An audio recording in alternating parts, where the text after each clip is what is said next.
قربانی یا اس کے علاوہ جو بھی حلال جانور جو ہم کھاتے ہیں اس میں کون کون سی چیزیں ناجائز ہیں، حرام ہیں، ممنوع ہیں؟ کیونکہ آج کل اکثر لوگ جو ہے وہ کچھ بھی کھاتے رہتے ہیں، بس کھایا جا رہا ہے، ہوٹل میں مل رہا ہے، بک رہا ہے تو کھانا، کچھ لوگ کھا رہے ہیں تو سب لوگ دیکھ کے کھا رہے ہیں، دیکھا دیکھی کھا رہے ہیں، مگر شریعت مطہرہ میں کس چیز کو منع کیا گیا ہے اس کو چھوڑ دینا چاہیے، نہیں کھانا چاہیے۔ تو جو بھی حلال جانور ذبح کیا جاتا ہے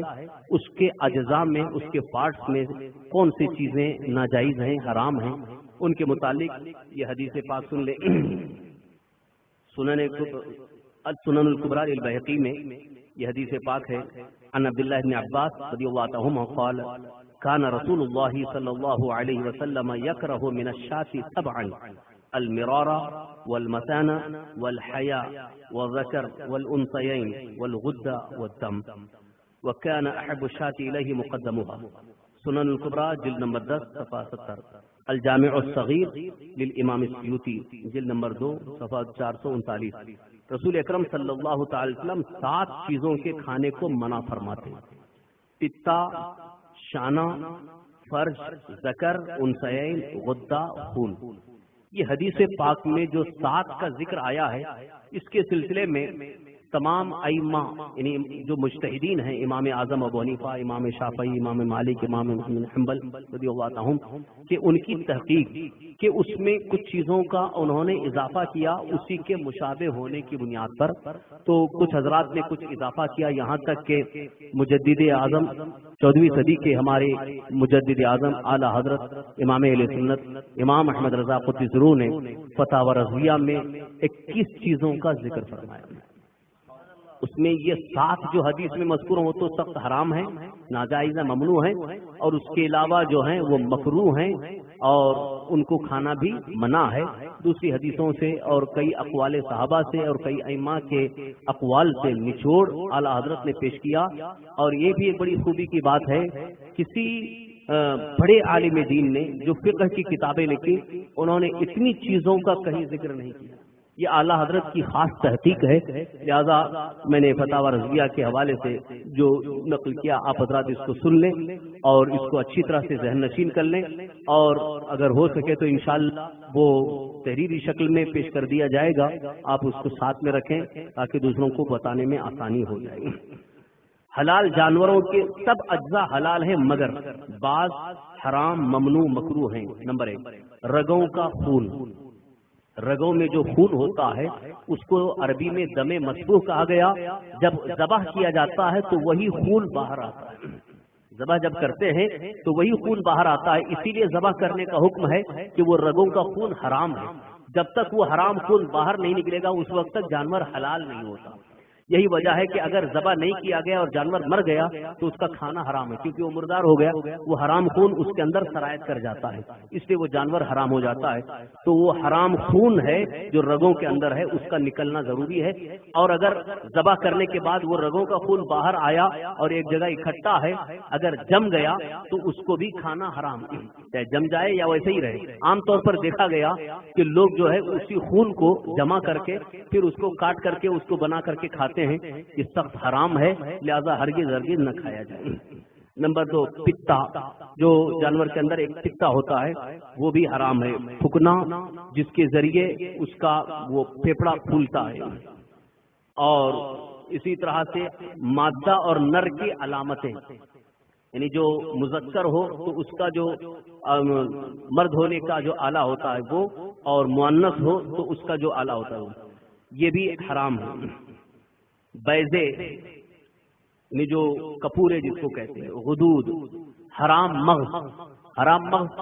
جو ریڑھ کی ہڈی میں جو عام طور پر انسانوں کو جو منی نکلنے کی جگہ ہوتی ہے وہ جانوروں کو بھی ہوتی ہے، اس کے اندر جو رہتا ہے وہ حرام مغز ہے، تو وہ بھی کھانا حرام ہے۔ گردن کے 2 پٹھے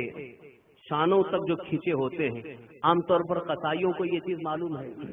پہلے کے جو قصائی ہوتے تھے وہ نکال کر کے پھینک دیا کرتے تھے، جو بھی ان کو معلوم ہے کہ حرام مغز نکال دیتے تھے، یہ پٹھے نکال دیتے تھے۔ لیکن آج کل کے معاملات ایسے ہیں کہ لوگ جو ہے وہ ہر چیز کو ملا کر کے دے دیتے ہیں تاکہ ان کو وزن زیادہ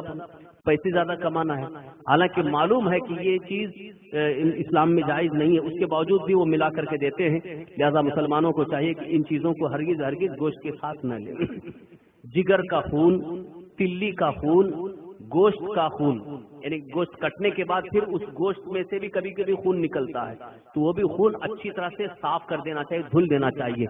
مرغی کو یا بکرے کو جب کاٹا جاتا ہے، گوشت جب بوٹیاں الگ ہوتی ہیں کٹ کے آنے کے بعد اس میں خون رہتا ہے، ویسے ہی پکا لینا یہ جائز نہیں ہے، بلکہ اس کو اچھی طرح سے دھل لیں، خون سب اچھی طرح سے صاف ہو جائے۔ اسی طرح سے دل کا خون، دل کو دباؤ تو اس میں بھی خون نکلتا ہے، لیکن اگر دل کے وہ گوشت ہو چکا ہے، یعنی پورا گوشت بن گیا ہے، تب تو دل کو تو کھا سکتے ہیں، لیکن دل سے اگر خون نکل رہا ہے تو وہ خون مکمل نکل جانا چاہیے، اس خون کو نہیں کھانا چاہیے، وہ بھی مکروہ۔ پت یعنی پت میں پیلا پیلا جو پانی ہوتا ہے وہ پتے میں ہوتا ہے۔ ناک کی رطوبت، یہ عام طور پر بھیڑ میں ہوتی ہے، ناک سے جو اکثر بہتا ہے یہ رطوبت، یہ بھی۔ پخانے کا مقام، اوجھڑی، آنتیں، اوجھڑی تو سب لوگ سمجھتے ہیں اور کچھ لوگ بڑے شوق سے کھاتے ہیں۔ کچھ مولویوں نے بھی اس کو جائز قرار دیا ہے، اس لیے کہ وہ کہیں پر نیاز ہوتی ہے تو انہوں نے دلیل بنا لیا کہ یہ نیاز میں اس کو پیش کیا جاتا ہے، اس لیے یہ جائز ہے، یا کسی نے کھایا۔ حالانکہ حضور اعلیٰ حضرت امام اہل سنت رضی اللہ عنہ نے صاف ذکر کیا ہے اور اس کو مکروہات تحریمیہ میں سے شمار کیا گیا، یعنی مکروہ تحریمی جو حرام کے قریب ہے، لہذا اس کو بھی نہ کھایا جائے۔ آنتیں،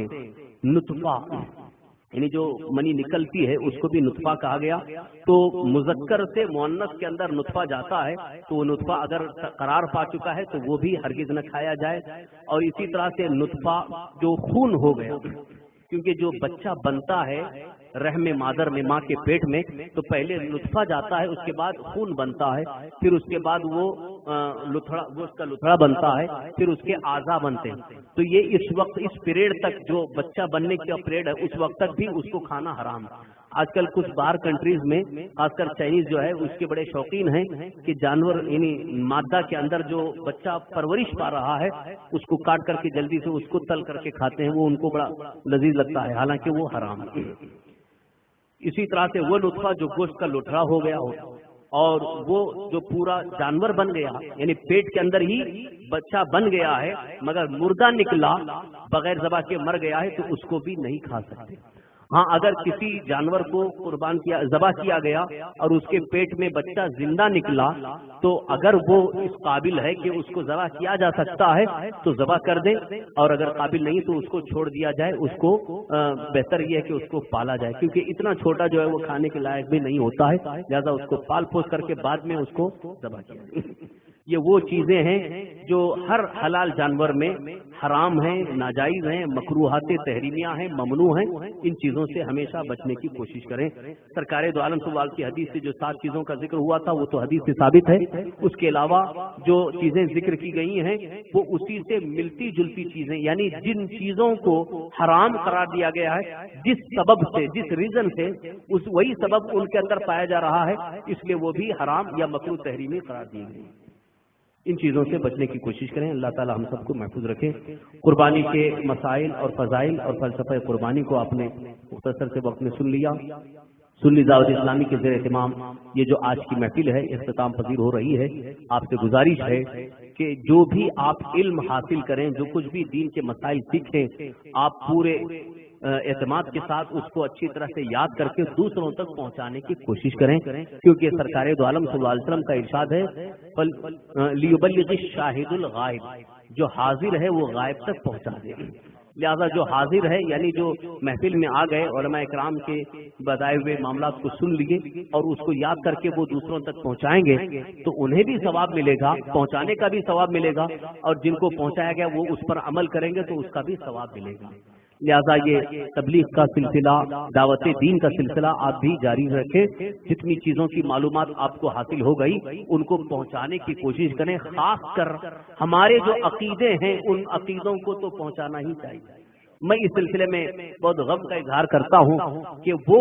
بدعقیدہ جو بیوقوف ہیں، جن کے عقیدے غلط ہیں، وہ نکڑ پہ ادھر ادھر کھڑے کھڑے وہ اپنا مشن اور اپنی باتیں پھیلاتے رہتے ہیں، بولتے رہتے ہیں، مگر ہمارے سنی نوجوانوں کا حال یہ ہے کہ سب کچھ جانتے سیکھے ہیں مگر دوسروں کے سامنے بیان کرنے میں شرم محسوس کرتے ہیں۔ اس میں حیا اور شرم نہ محسوس کریں، بلکہ یہ کوشش کریں کہ میں اگر یہ پہنچاؤں گا اور میرا یہی عمل اللہ کی بارگاہ میں قبول ہو گیا تو میرے لیے ذریعہ نجات بن جائے گا۔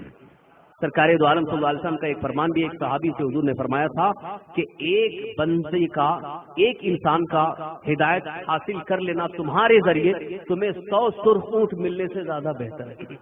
لہذا آج